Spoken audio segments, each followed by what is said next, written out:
Good morning, students. Today we will be discussing about what is meant by common but differentiate responsibilities and how the idea of this has been implemented. इन दो चीजों के बारे में आज हम लोग बात करेंगे यहाँ पर। देखो बेटा, common but differentiate responsibilities signifies that state have common but differentiate responsibilities over the various contributions of global environment degradation। मतलब एनवायरमेंट डिग्रेड हो गया, उसको बचाना कलेक्टिवली सारे कंट्रीज की जिम्मेदारी है, क्योंकि एनवायरमेंट किसी एक कंट्री के जुरिडिक्शन में नहीं आता है। डिफरेंशिएट कैसे है? वो कॉमन है, उसको बचाना कॉमन है, लेकिन जिम्मेदारी सबकी अलग अलग है। कैसे है? यहां पर वर्ल्ड डिवाइड हो गया ग्लोबल साउथ और ग्लोबल नॉर्थ में। Global south consisted the developed countries who had already polluted the environment. On the other hand, global north क्या है? ग्लोबल नॉर्थ रह गया वो कंट्रीज जिन्होंने की अभी अपना डेवलपमेंट प्रोसीजर शुरू करा है। इसमें सारी एलडीसीज, न्यूली डीकोलोनाइज कंट्रीज, ये सारे आती थी। तो कैसे ये आइडिया इम्प्लीमेंट होता है? देखो, द डेवलप्ड कंट्रीज हैं, they acknowledge the responsibility that they bear in international pursuit of sustainable development in view of pressure their societies place on the global environment and of the technological and financial resources they demand। अब हमारी जो developed country हैं उनका क्या है? वो तो already international level पर ज्यादा जिम्मेदार हैं एनवायरमेंट को डिग्रेड करने के लिए। ऑन द अदर हैंड, जो financial resources and all other resources थे उनको वो ऑलरेडी एक्सप्लॉइट कर चुकी हैं। ऑन द अदर हैंड हम देखते हैं इसी कन्वेक्शन को लेकर डिक्लेरेशन ऑफ डिफरेंशिएट रिस्पॉन्सिबिलिटीज निकल कर आया कि भाई वर्ल्ड को दो पार्ट्स में डिवाइड कर दिया जाए। जो कंट्रीज ज्यादा जिम्मेदार हैं एनवायरमेंट को पोल्यूट करने के लिए उनको ज्यादा रिस्पॉन्सिबिलिटीज दी जाए या अलग तरह की रिस्पॉन्सिबिलिटीज दी जाए, बजाय उन कंट्रियों के जो कि अभी डेवलपमेंट फेज जिन्होंने शुरू करा है।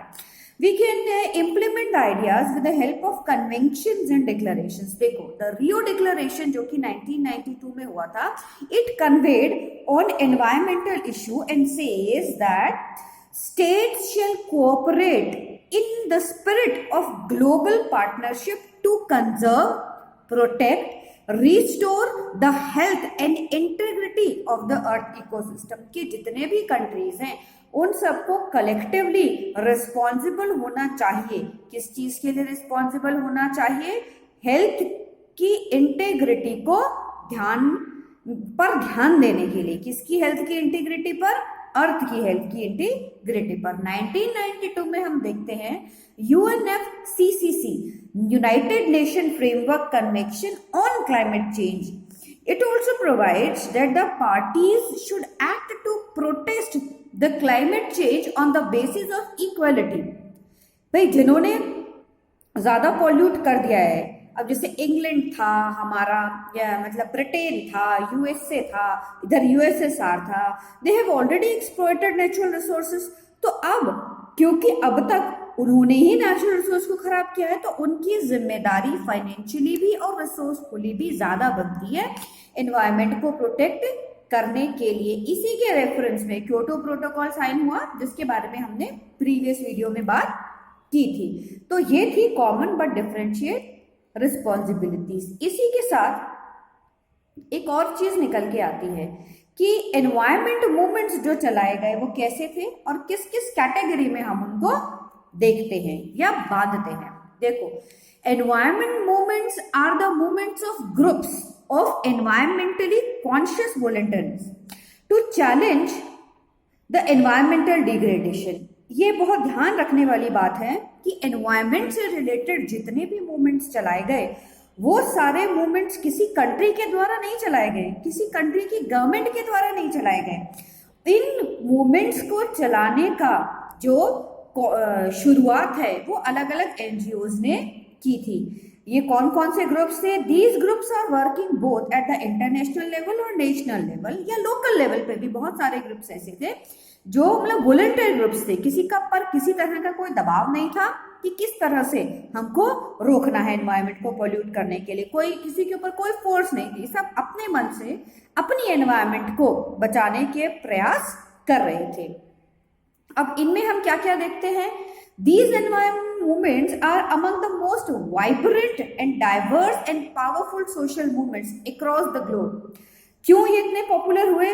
क्योंकि इन्होंने बहुत इंपॉर्टेंट मुद्दे पर चोट करी। दूसरा, लोग क्यों अट्रैक्ट हुए, क्यों इनकी बात ज्यादा सुनी लोगों ने? क्योंकि ये पॉलिटिकली इन्फ्लुएंस नहीं थे।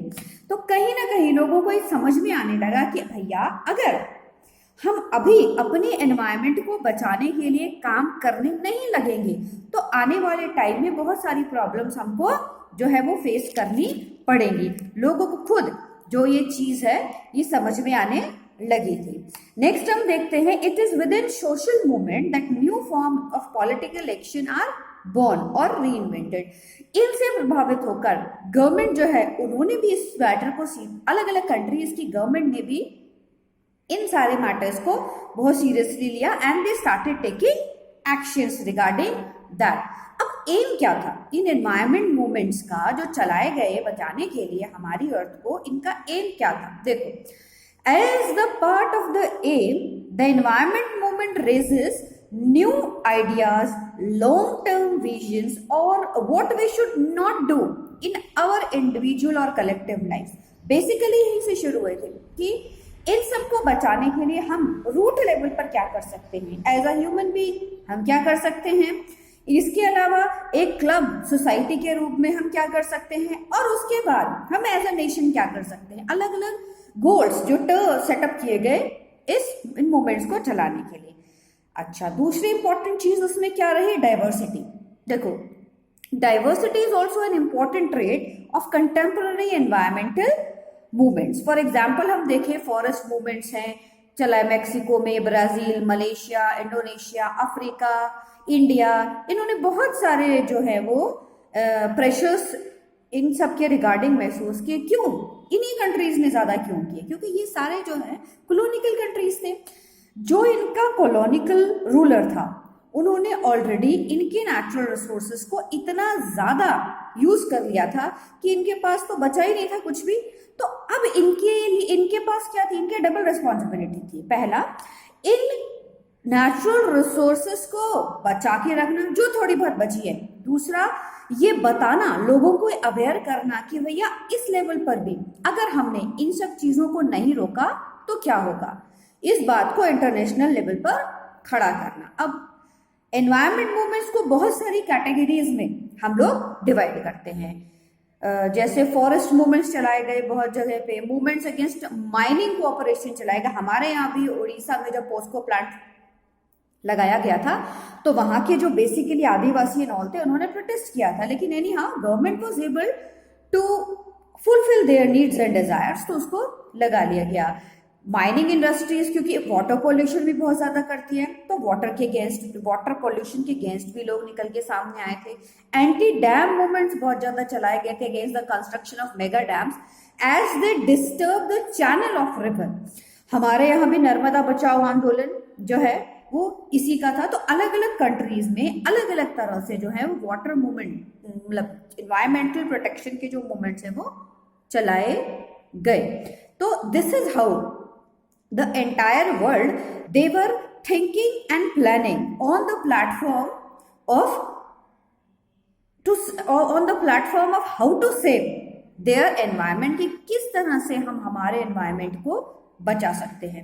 अब इनके बाद हम देखते हैं कि एक और चीज निकल के सामने आती है कि how to compromise and accommodation are the two essential policies required by states to save planet Earth. Now,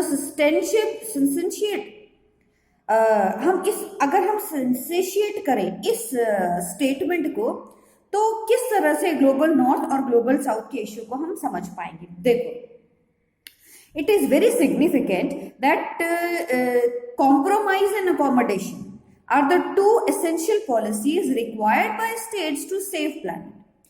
आपको कहीं ना कहीं कॉम्प्रोमाइज तो करना पड़ेगा, क्योंकि आप अगर इसी तरह डेवलपमेंट के फेज में हम अलग अलग तरह से अपनी इनको एनवायरनमेंट को खराब करते चले जाएंगे तो anyhow we are responsible for that. तो कहीं ना कहीं हमें हमारी डेवलपमेंट जो है इसके साथ कुछ ना कुछ कॉम्प्रोमाइज करना पड़ेगा।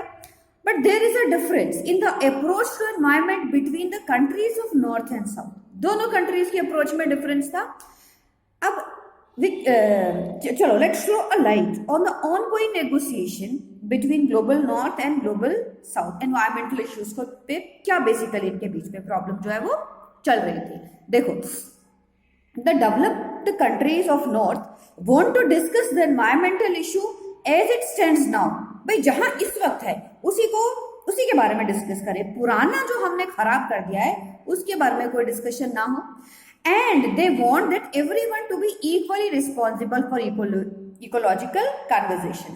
कि अभी जो हम अपनी अर्थ को बचाने के लिए मुहिम चलाएंगे उसमें सारे कंट्रीज जो हैं वो इक्वल ग्राउंड्स पे खड़े हों, ये डिमांड थी इन लोगों की। अब एट द सेम टाइम हम क्या देखते हैं कि developing countries of south what they feel that much of the ecological degradation in the world is the product of industrial development by the developed countries। कि अभी तक जितना भी एनवायरमेंट पॉल्यूट हुआ है, चाहे हम एयर पोल्यूशन की बात करें, वाटर पोल्यूशन की बात करें, किसी की भी बात करें, ये किसकी वजह से हुआ है? ये बेसिकली डेवलप्ड कंट्रीज की वजह से हुआ है, क्योंकि उनका जो इंडस्ट्रियल ग्रोथ है वो बहुत ज्यादा है, तो उन्होंने इसको खराब किया है। अब and to the most of it, developed countries have caused more degradation. They must also take on more responsibilities for this ongoing damage। अब इनका सिर्फ एक ही प्ली था कि क्योंकि इन्होंने बिगाड़ा है एनवायरमेंट को अब तक का, तो रिस्पॉन्सिबिलिटी ज्यादा ये लें। ऐसा नहीं है कि जो नॉर्थ वाले हैं they were not ready to take responsibility, they were, लेकिन इनका कहना इतना था कि इनकी रिस्पॉन्सिबिलिटी जो है, डेवलप्ड कंट्रीज की जो रिस्पॉन्सिबिलिटी है वो रिस्पॉन्सिबिलिटी ज्यादा होनी चाहिए बनस्पत हमारे। अब on the other side the developing countries are in the process of industrialisation and they must not be subject to the same restrictions which apply on the developed countries. अब हम ग्रीन हाउस इमिशन करेंगे, filter plant लगाएंगे, या जैसे nuclear weapons in all पे रोक लग रही थी। अब डेवलपिंग कंट्रीज का क्या कहना था कि भाई हम पर रोक क्यों, हमने तो अभी डेवलपमेंट फेज शुरू ही नहीं किया। अगर हम नहीं करते हैं, अगर हम इन सब बाउंडेशंस को मानते हैं और ये industrialisation, chemical industries in all setup नहीं करते हैं, तो क्या होगा? हम तो डेवलप होंगे ही नहीं कभी, और ये लोग हमेशा हम पर हावी रहेंगे। ये और this problem was a genuine problem of developing countries. Here, however, the special needs of the developing countries must be taken into account in the development, application and interpretation of rules of international environmental law, and this argument was also accepted। उनका ये जो argument था ये accept भी कर लिया गया अर्थ summit में 1992 में, under the principle of common but differentiate responsibilities. इस चीज को एक्सेप्ट कर लिया गया था इंटरनेशनल लेवल पर कि डेवलप्ड और डेवलपिंग कंट्रीज के बीच में ये दोनों जो चीजें हैं ये बिल्कुल ठीक चल रही हैं, और हमको क्या करना पड़ेगा, इन बातों को अंडरस्टैंड करके ही आगे चलना पड़ेगा।